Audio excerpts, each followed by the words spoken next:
Vamos então para o nosso estudo do livro A Gênese. Nós estamos nos dois últimos itens do capítulo 17, as predições segundo o Espiritismo, tratando das predições do Evangelho. Nós estamos no item número 59 e nós vamos até o item número 67. Então temos mais 7 itens aqui para a gente, 9 itens para a gente tratar. 8 itens para a gente tratar, e depois a gente passa para o capítulo derradeiro aqui da nossa sequência, né? Lembrando sempre que ao acabarmos o estudo do livro A Gênese, nós iniciaremos o estudo da segunda parte do livro O Céu e o Inferno. Nós vamos estudar todas aquelas entrevistas que Kardec fez com os desencarnados nas mais variadas condições. Só a segunda parte, a primeira parte, como eu falei para vocês, ela é muito voltada, né, para o tratamento de dogmas, falando sobre conflitos, né, entre opiniões da igreja e as ações da doutrina espírita, que Kardec tinha que ter essa preocupação em fazer algumas justificativas, algumas refutações, que para os nossos tempos atuais eu acho que não é relevante, já que nós estamos estudando especificamente o conteúdo doutrinário e não mais necessitando de abordarmos aquela base dogmática inicial, encontrarmos as explicações da atualidade e tudo mais, né? Então, acabando esse nosso livro, a gente começa a segunda parte do Céu e o Inferno, e dando sequência ao estudo do Evangelho segundo o Espiritismo, acabando o Evangelho, nós estamos no capítulo 21, se eu não me engano. Deixa eu confirmar aqui para vocês, espera lá.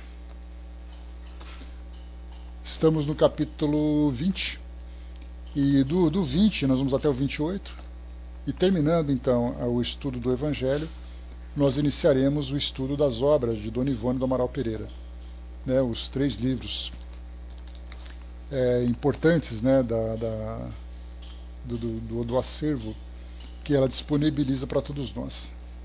Muito bem, então, vamos lá, iniciando aqui o nosso estudo. Nós, no item 59, vossos filhos e vossas filhas profetizarão. É uma das passagens importantes lá do livro de Atos dos Apóstolos, no 2º capítulo, versículos de 17 e 18, diz assim para nós.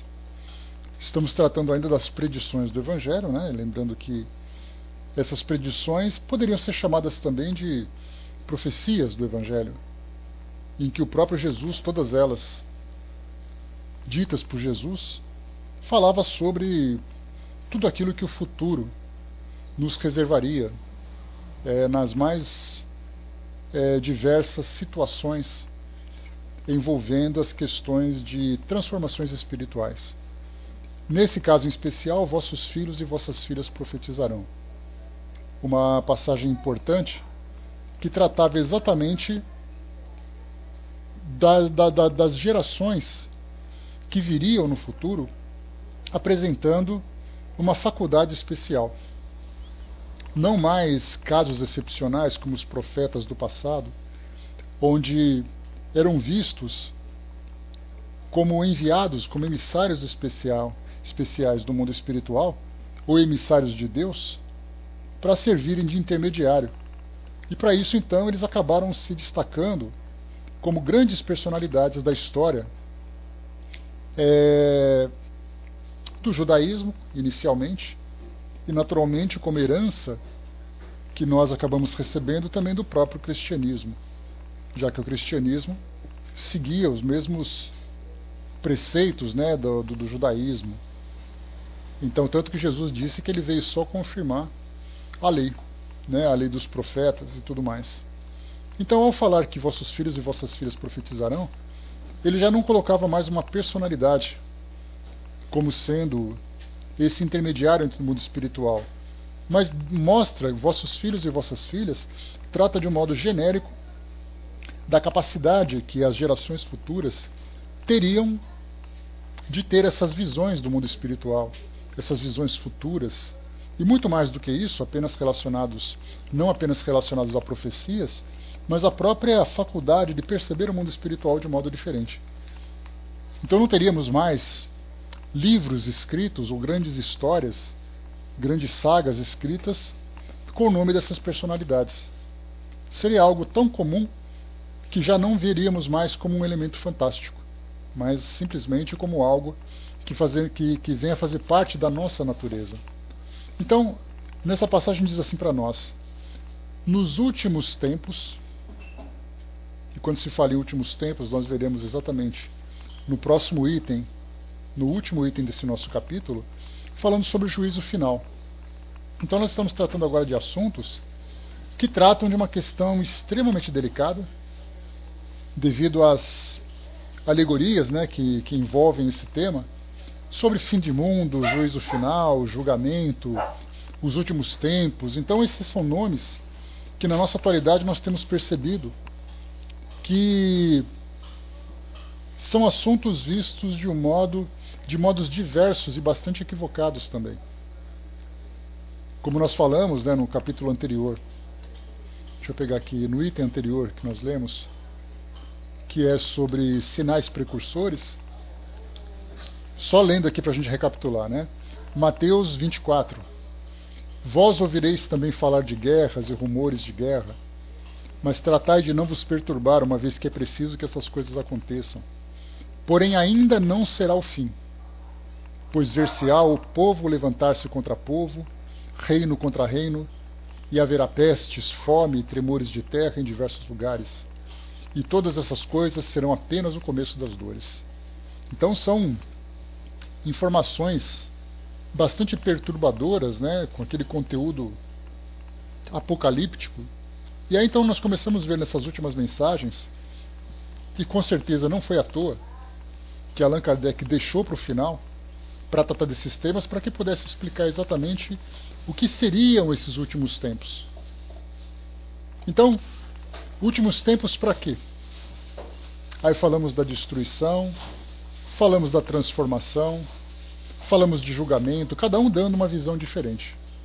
E a doutrina espírita já traz para nós, desde o início, essa visão de que o contato mais ostensivo, o contato mais direto com o mundo espiritual, já mostra para nós o início de um grande evento, que nós já entendemos não ser fim de nada, em termos de destruição, mas uma transformação daquilo que o mundo era para aquilo que o mundo vai se tornar, mas sem nada relacionado com eventos físicos, mas uma grande transformação moral do nosso planeta e, por consequência, a transformação de nós mesmos como habitantes desse mundo, já que somos nós que fazemos parte e construímos esse universo moral. Então nós nos transformamos como autores dessa grande transformação, dessa grande obra, e consequentemente o mundo também sentirá, dentro dessa atmosfera moral, os efeitos dessa transformação.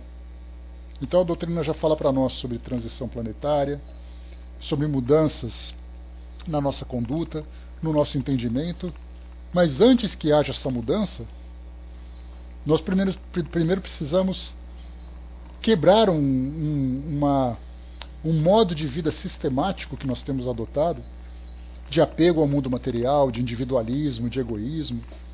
E para isso nós vamos enfrentar, como já foi dito no passado, e como nós já estamos percebendo, enfrentar uma grande resistência. Não apenas resistência daqueles que se opõem a essas grandes mudanças, resistências a nós mesmos. Porque para que nós acompanhemos essa transformação, nós viveremos uma fase extremamente difícil da nossa própria parte, individualmente, que é a fase de renúncias. Renunciar aos nossos interesses, até então, considerados importantes e fundamentais para a nossa felicidade. Renunciarmos às nossas opiniões, ainda bastante voltadas ao nosso ego, ao nosso egoísmo. Renunciarmos ao nosso individualismo, de acreditar que tudo gira em torno de cada um de nós, só que com essas tantas pessoas, mais de 7 bilhões de pessoas, que habitam aqui o mundo, cada um quer viver do seu próprio jeito. Então essas renúncias, essas lutas íntimas que nós estamos travando, já é o começo desses conflitos que foram trazidos por Jesus, já previstos. Então aqui quando se fala sobre nos últimos tempos, trata-se exatamente dessa fase, que nós vamos entender agora com bastante atenção, exatamente para poder fazer uma comparação com tudo aquilo que nós ouvimos no mundo à nossa volta, principalmente dessas escolas espiritualistas, fazendo previsões sobre fim de mundo, sobre sofrimento, sobre perda, observando nas pessoas essa angústia, essa ansiedade, acreditando realmente que grandes calamidades vão acontecer.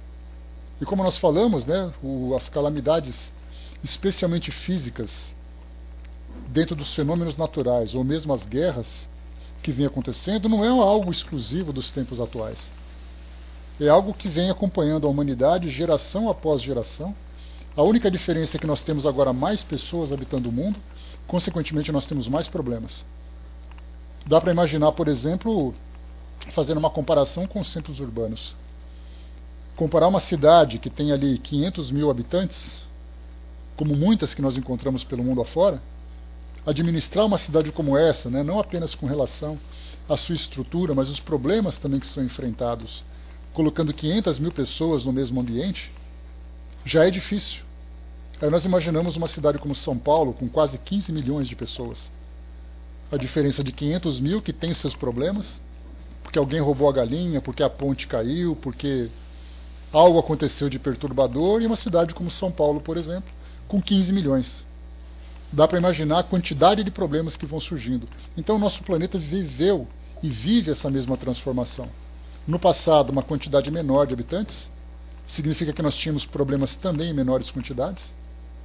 E agora um planeta com tantas pessoas e, naturalmente, por uma questão de proporcionalidade, também aumenta a quantidade de problemas que nós enfrentamos. Muitas vezes até problemas bastante complicados de resolvermos, mas faz parte dessa estrutura. Então não é algo relacionado ao nosso tempo, é algo que vem acontecendo durante todas as gerações, mas em especial nesse nosso momento, em que há essa previsão de transformação do nosso mundo, nós estamos observando não apenas os conflitos por si mesmos, mas a nossa reação diante desses conflitos. Percebendo a necessidade de evitarmos que isso volte a acontecer, mudanças de conduta, uma fraternidade muito mais presente. Então vamos rever aqui agora essa presença do mundo espiritual, que a partir da elaboração da doutrina espírita, ela se tornou um objeto de estudo, diferentemente das gerações anteriores, que também presenciavam esses mesmos fenômenos, mas acabavam tratando isso como algo miraculoso, algo sobrenatural, algo que ficava oculto. Tanto que nós temos o ocultismo, uma filosofia que surgiu durante um determinado momento, que estudava exatamente fenômenos que ninguém compreendia. Algo que era feito assim, secretamente, ocultamente, como o próprio nome diz. Agora a doutrina espírita veio e simplesmente retirou esse véu do ocultismo e trouxe tudo às claras. Mas nós, naturalmente, estamos ainda sofrendo uma grande resistência para poder lidar com isso de modo muito natural. Exatamente porque a nossa natureza humana ainda se impressiona muito com aquilo que foge às nossas ciências tradicionais. Então, para que nós observemos uma grande mudança no nosso mundo, as pessoas precisam se transformar, as pessoas precisam mudar suas atitudes, mudar seus valores. E como a gente já colocou em estudos anteriores, as pessoas têm que ser pessoas boas, têm que cultivar o bem. E a pergunta é, mas com que objetivo? Por que uma pessoa deixa de ser mal para ser uma pessoa boa? Obviamente que, de um modo geral, essa mudança de conduta, pelo menos inicialmente, alivia o sofrimento. As pessoas param de sofrer. Só que muitas vezes as pessoas, se tornando cada vez mais agressivas, se tornando mais egoístas, elas sofrem, mas é um sofrimento que para elas está bom. O que interessa é o resultado que elas vão alcançar. Então ser bom por ser bom, renunciando, sofrendo as consequências do egoísmo, porque o mal, vamos dizer assim, é aquele que bate. E de um modo geral, o bom é aquele que apanha. Dar a outra face, sempre perdoar, enquanto que os maus estão aí cada vez mais gananciosos, ambiciosos, com fome de espaço, de poder. Então, ser bom por ser bom é uma ideia que acaba sendo percebida de um modo muito lento. Consequentemente, o mundo se transforma de um modo muito lento. Então, precisaria de um objetivo maior. Por que ser bom? Aí então o mundo espiritual se revela e começa a dizer: não é uma questão de ser bom ou não ser bom. A realidade que você vai enfrentar, a verdadeira realidade, é essa que diz respeito à sua imortalidade, que fala sobre causa e efeito, sobre ação e reação, que fala sobre as reencarnações de provas e expiações. Isso começou a ficar muito mais claro. Então a questão não é se você quer ficar bom, ou você quer ser bom ou não quer ser bom. Se você não for, vai acontecer isso. E aí então as coisas começaram a ficar muito mais claras, muito mais escancaradas a partir da presença do mundo espiritual. Mas mesmo assim, 1,5 século depois, nós percebemos que, falar de mundo espiritual, ainda continuamos lidando com o sobrenatural. E não com as consequências morais, que são muito mais graves, do que simplesmente falar de fantasma, que você vai reencarnar, de um modo romântico. Isso ainda não ficou muito claro para as pessoas. Elas veem, por exemplo, curas espirituais, sim, é possível. Comunicação com os mortos, sim, é possível. Você vai reencarnar, também é possível. Mas quais as consequências morais disso tudo? Então ainda esses elementos continuam sendo elementos de impressionismo. As pessoas ficam encantadas, ou ficam com medo, ou querem conhecer mais sobre o fenômeno, mas não estão percebendo as consequências morais. E são esses últimos tempos que estão exigindo de nós agora um melhor entendimento sobre os efeitos de tudo isso. Não é se você reencarna ou se você não reencarna. É por que você está reencarnando e em que condições. Não é simplesmente se o espírito continua vivo ou não. O que acontece com ele durante essa sua vida pós-morte? Quais são as consequências no seu desenvolvimento a partir das ações que ele pratica quando estava aqui encarnado? Então percebemos que os nossos tempos atuais, esses chamados últimos tempos, estão agora muito mais claros, mostrando para nós elementos que até então eram ignorados. E para isso a mediunidade surgiu para nós agora. Não surgiu, mas ela se tornou um objeto de estudo que vem sendo abordado de um modo muito mais claro, sem mistérios, sem mais as fantasias que durante tanto tempo acabavam sendo o pano de fundo da observação desses fenômenos. Então a mediunidade vem dizer assim para nós: olha, o mundo espiritual é verdadeiro. Os espíritos existem, você é um espírito e você vai ter que conviver com isso.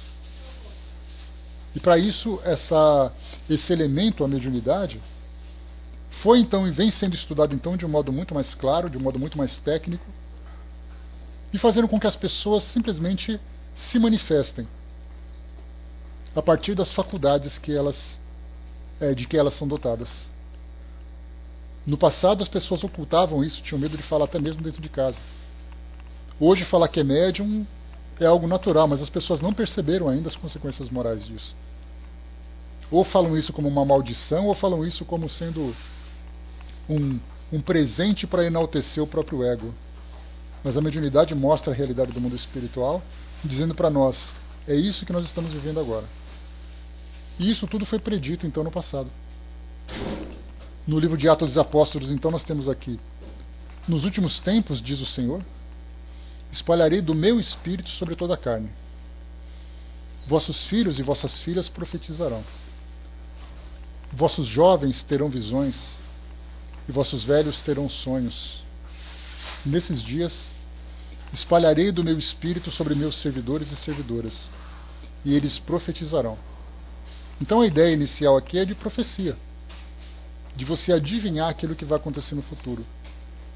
Mas nós percebemos então que a doutrina mostra para nós muito mais do que profecias, mostra a faculdade mediúnica se manifestando das mais variadas formas. Comunicação, sensações, pressentimentos, intuições, visões, curas, fenômenos físicos, tudo isso é relacionado com esse mecanismo de comunicação com o mundo espiritual. Então aqui Kardec analisa da seguinte forma para nós.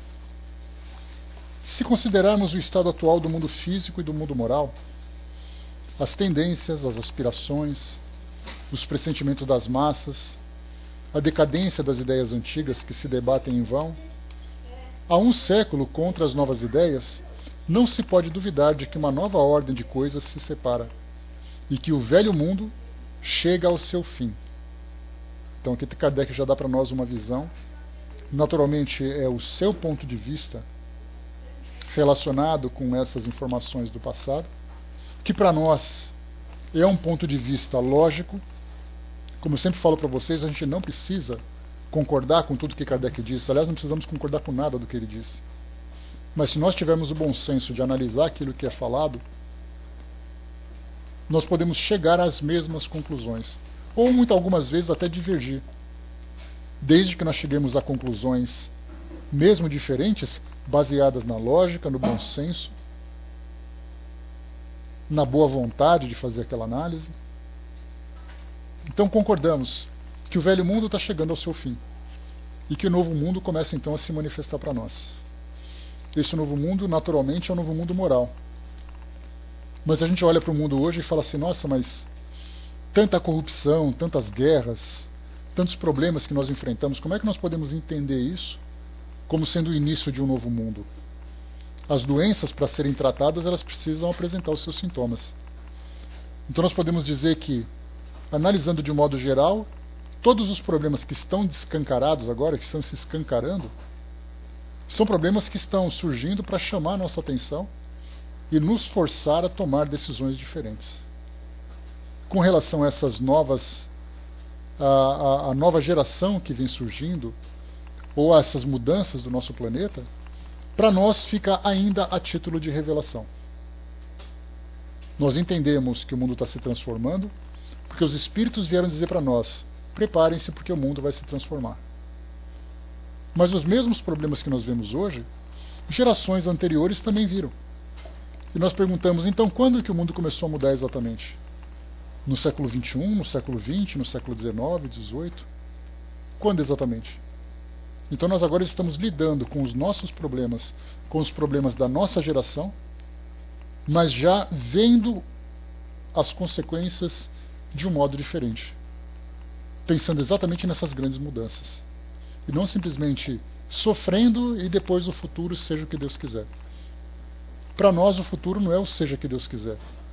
Para nós o futuro é aquele que já está determinado, que Deus já quis, e começa a mostrar para nós exatamente o que virá, quais serão os eventos, né, que nós enfrentaremos nesse futuro que vem chegando. Kardec continua, se agora, levando em conta a forma alegórica de alguns quadros e perscrutando o sentido íntimo das palavras de Jesus, se compara a situação atual com os textos descritos por ele, como devendo marcar a era da renovação. Não se pode deixar de convir que muitas de suas predições hoje estão se cumprindo, de onde é preciso concluir que atingimos os tempos anunciados, o que é confirmado pelos espíritos que se manifestam em todos os pontos do globo. Então nós analisamos da nossa perspectiva a intensificação desses eventos que provocam em nós esse choque moral, e depois isso é complementado e confirmado pelas manifestações dos espíritos em todas as partes, em que eles falam sempre a mesma coisa. Momento de renovação, momento de transformação, revelações que vão surgindo em toda parte, a ostensividade dessas manifestações. Então nós vamos juntando as nossas peças, porque mais uma vez é importante a gente sempre colocar como referência a nossa lógica, para analisar tudo aquilo todos os elementos que estão aqui à nossa disposição.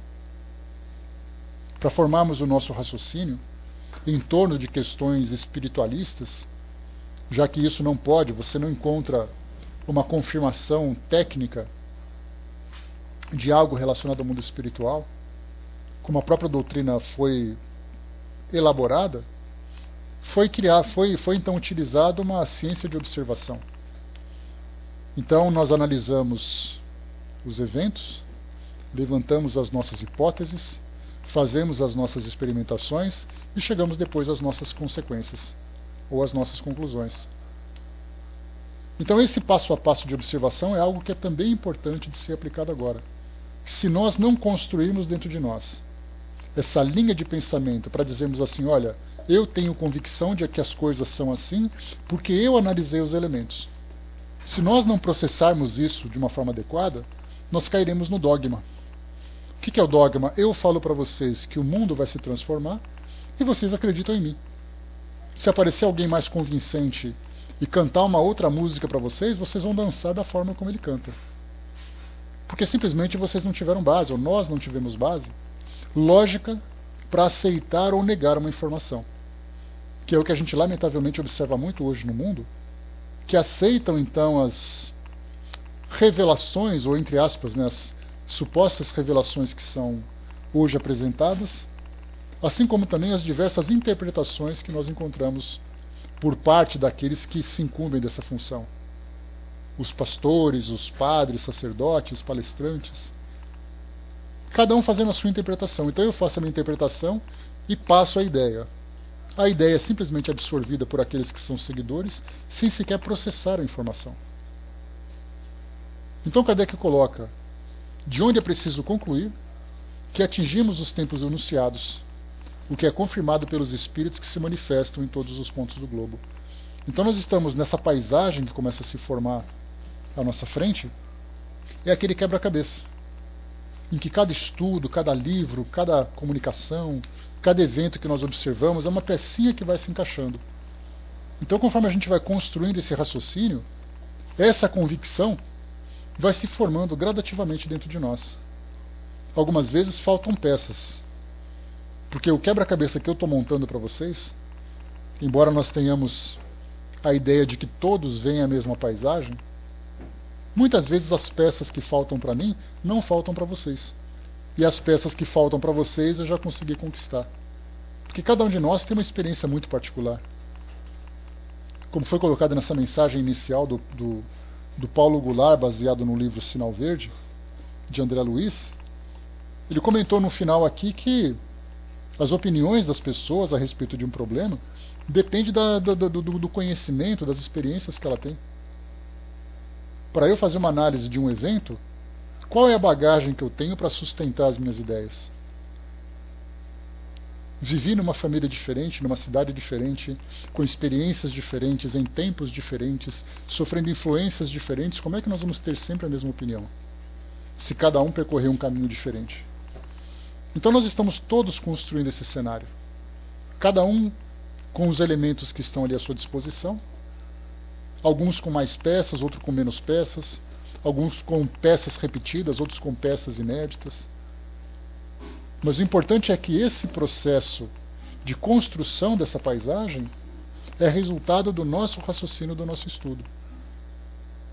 Então Kardec teve o ponto de vista nele, analisando as circunstâncias daquela época, observou a comunicação dos espíritos, que para ele não tinha mais dúvida nenhuma. O que ele podia colocar em xeque, colocar em dúvida, era o conteúdo, não mais a fonte. Porque ele observou que a realidade das comunicações era um fato incontestável. A possibilidade desse fato.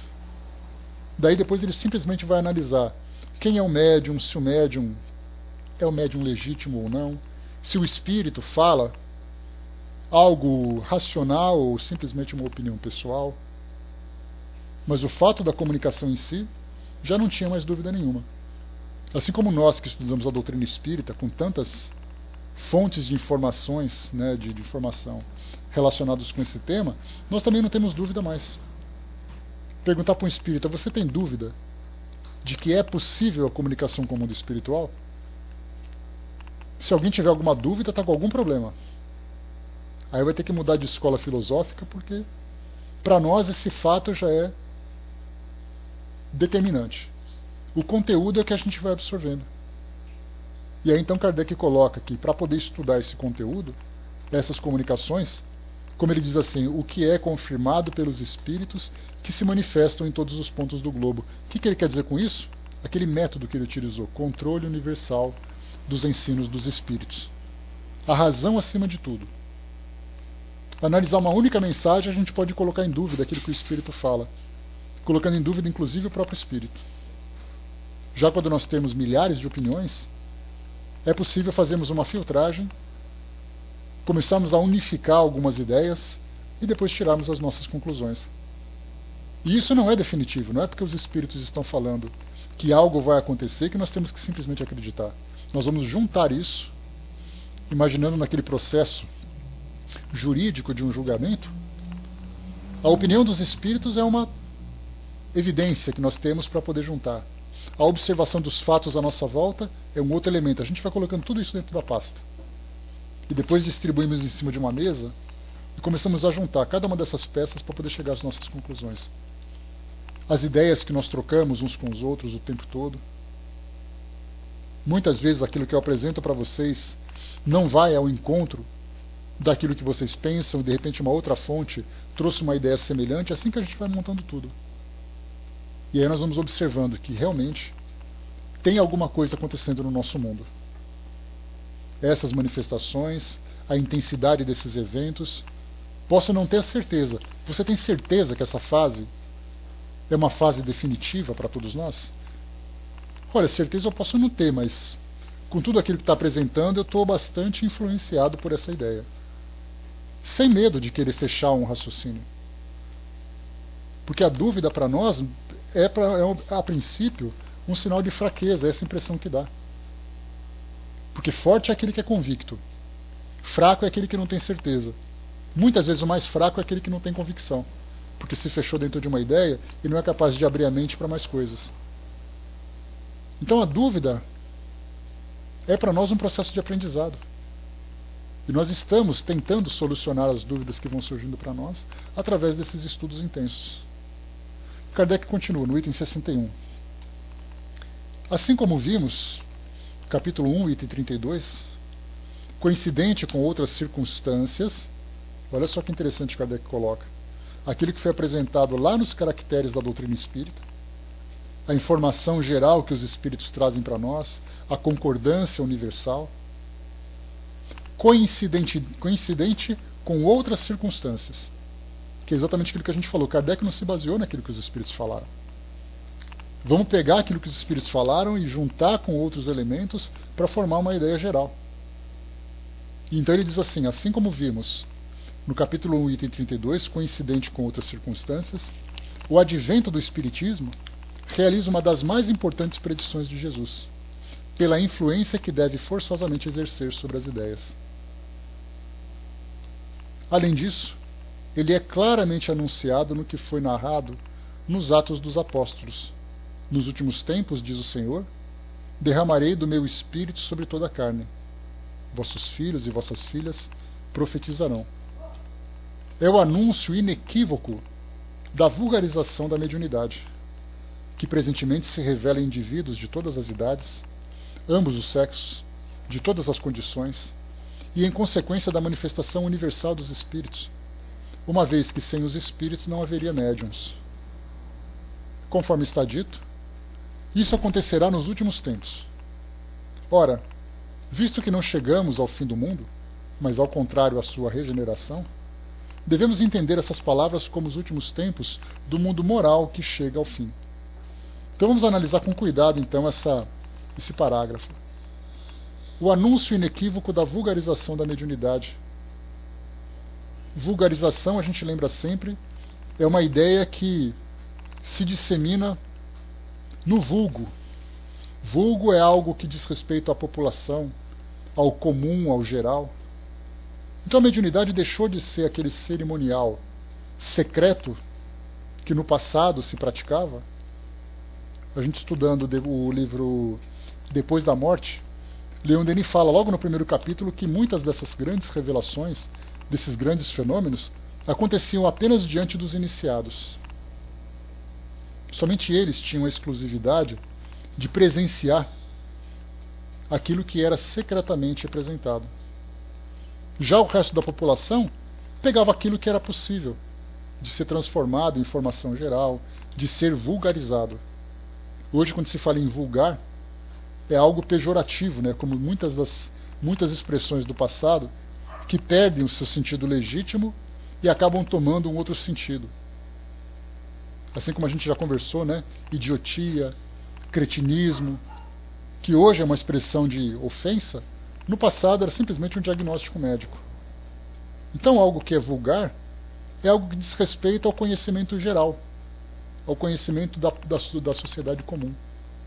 Então vulgarização significa que a mediunidade, mais uma vez deixando de ser um evento secreto, se tornou comum. Hoje, por incrível que pareça, nós encontramos gibis, desenhos, filmes, novelas, livros, histórias em geral, falando sobre mediunidade. Ainda algumas vezes de um modo equivocado, porque a mediunidade, na verdade, ela é apenas um objeto, um elemento que impressiona os nossos sentidos e por isso acaba sendo explorado pelos filmes, né, de um modo fantasioso, fictício.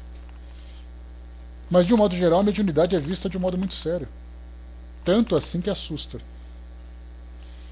Então a doutrina começou, através desses estudos e dessa análise sistemática que a doutrina espírita consegue fazer, como, por exemplo, o Livro dos Médiuns, que pega todos os fenômenos conhecidos até então por Kardec, e é visto, então, na sua radiografia, estudando causas, estudando consequências, estudando os elementos envolvidos, as pessoas envolvidas, as questões morais desse processo.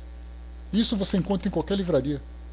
Não é algo que você precisa passar por um ritual para entrar depois numa salinha escura com velas acesas para poder observar. Hoje as pessoas podem perceber que isso é tão comum que dentro de suas próprias casas acontece, só que agora compreendido no seu sentido mais verdadeiro. Então, quando Jesus dizia que vossos filhos e vossas filhas profetizarão, como nós comentamos logo no início do nosso estudo, já não temos mais grandes personalidades que vão se destacar por serem seres especiais. Vossos filhos e vossas filhas significa qualquer um pode vivenciar isso agora. E as pessoas então começaram, como se diz popularmente, a sair do armário. Começam a comentar de um modo muito natural: olha, eu tive um sonho, eu tive um pressentimento, eu vi tal coisa, eu vi tal pessoa da minha família passou por tal situação. Já não é visto mais com aquele medo da fogueira, como anteriormente acontecia. As pessoas tinham medo de contar para as próprias famílias, porque as próprias famílias denunciavam essas pessoas por bruxaria, por qualquer coisa sobrenatural negativa. Hoje não. Hoje você liga a televisão e você assiste um programa que fala sobre isso de um modo natural. Essa predição, então, se confirma na atualidade? Sim, com certeza. Mas nós podemos dizer assim que Jesus afirmou categoricamente que esse nosso momento foi isso que ele previu? Obviamente que não.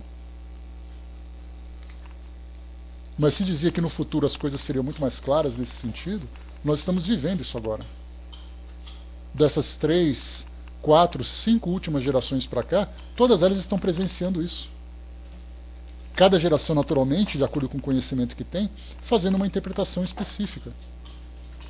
No passado era visto como algo miraculoso, depois foi visto de um modo científico, depois visto como algo mais natural, embora ainda com uma certa resistência.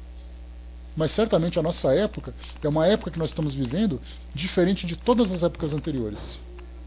Com esse contato natural com os fenômenos, com esse contato natural com os médiuns. No nosso meio podemos perguntar assim: você conhece algum médium? A gente vai dizer: não conheço um médium ou algum médium, conheço um monte. Sobre o que você quer conversar? A gente pode falar: olha, no meu centro tem esse, na minha família tem esse. Eu mesmo sou assim, assado. Então a nossa geração está presenciando esse momento em que a mediunidade se tornou realmente popular. E ela vem sendo aceita por aquela parte de pessoas que tem essa mentalidade mais aberta de perceber isso de um modo muito mais tranquilo e natural, como vemos também o combate por parte de outras instituições que veem nisso algo extremamente negativo, perturbador, temeroso. Porque naturalmente nós sabemos que o medo é uma consequência natural da falta de conhecimento. A visão dogmática dizendo assim que no passado, como lamentavelmente nós vemos hoje, um argumento muito comum, que está dizendo que na Bíblia não é permitida a mediunidade, é proibida, é coisa do diabo, de um texto escrito há mais de 3.000 anos. Mas e o raciocínio? A nossa liberdade de pensar, de questionar, de julgar, durante todo esse tempo em que nós viemos evoluindo como espíritos? Ninguém questiona. Mas você não parou para pensar que isso pode ser algo diferenciado e coisa e tal? Não quero saber porque está escrito que é isso. O dogma provoca esse tipo de efeito. Então, mais uma vez, qual é o maior atributo que a doutrina espírita oferece para nós? Muita gente vai dizer assim, a revelação do mundo espiritual. E eu reafirmo para vocês, não. Foi a nossa capacidade analítica que se desenvolveu em torno de qualquer assunto. Não apenas de revelações do mundo espiritual. E elas mesmas, inclusive, podem ser questionadas por nós. Eu tenho a liberdade de questionar qualquer coisa que eu quiser. Porque eu aprendi a fazer isso. E o fato de eu ter essa liberdade não significa que eu vou me contrapor a tudo aquilo que é revelado. Se tudo aquilo vem para mim com uma base lógica, e eu tenho essa minha boa vontade, essa minha disposição de aprender, de me desenvolver, por que eu negaria aquilo que para mim o raciocínio me leva a essa conclusão? E Kardec mesmo colocava, se surgir alguém que me apresente uma filosofia mais lógica que a doutrina espírita, eu aceito. Ele disse isso lá no livro que é o Espiritismo. Mas ele diz assim, mas não me venha com dogmas. Eu preciso de fatos para poder analisar. E quando ele mesmo se coloca a essa disposição, nós que somos aprendizes também da mesma escola, temos que ter esse mesmo princípio. Eu posso negar tudo aquilo que eu aceito até hoje. Tudo aquilo que eu estou falando para vocês, eu posso jogar tudo fora. Desde que me venha algo que substitua isso e satisfaça a minha razão, a minha lógica, o meu entendimento, a minha capacidade analítica. E não simplesmente dizer que eu tenho que acreditar porque acreditar. Não, você tem que abrir mão de tudo isso que você acredita. Aliás, nós vemos muito isso, muitas vezes, de pessoas que fazem parte de uma instituição espírita, trabalhador, estudante, até mesmo beneficiário daquilo que a doutrina espírita apresenta, e aí então ele tem uma grande decepção, porque um dia ele foi no centro e foi ofendido por um médium, por um dirigente, não foi satisfeito naquilo que ele queria, e ele fala assim, então eu vou mudar de religião. Significa que ele não estava lá pela lógica, ele estava lá pela paixão. Como a paixão foi decepcionante, ele busca um outro amor. Não é assim que acontece com a gente, né, durante as nossas relações afetivas? Ah, comecei a namorar com fulano, com fulana, e me decepcionou, vou trocar de amor. A doutrina espírita não é uma filosofia apaixonante por si só. É uma filosofia que satisfaz a minha razão. Então eu posso não gostar daquela pessoa, daquele grupo, posso decidir não mais frequentar centro espírita nenhum. Mas para mim é inquestionável a existência dos espíritos, eu não posso negar isso. Vou começar a viver acreditando em alguma coisa dogmática, negando toda essa realidade. Como é possível fazer isso? Aquela passagem de Einstein que a gente sempre comenta, uma mente que se expande jamais retorna ao seu estado anterior. Como é que você pode negar aquele espaço que se ampliou na sua mente, simplesmente por uma questão de paixão? Uma pergunta, vocês estão me ouvindo? Que eu percebi que nos últimos 20 minutos, meia hora, ninguém falou absolutamente nada. Todos me ouvem? Oi pessoal, voltando então. Então, fechando por aqui o nosso estudo de hoje, nós vimos aqui o item número 59, a partir do item 59 do livro A Gênese, né, os vossos filhos e vossas filhas profetizarão, e a partir do nosso próximo encontro a gente fala sobre o juízo final, o próximo tema aqui que Kardec apresenta para nós. Tá? Então, fechando por aqui, valeu, a gente teve um problema.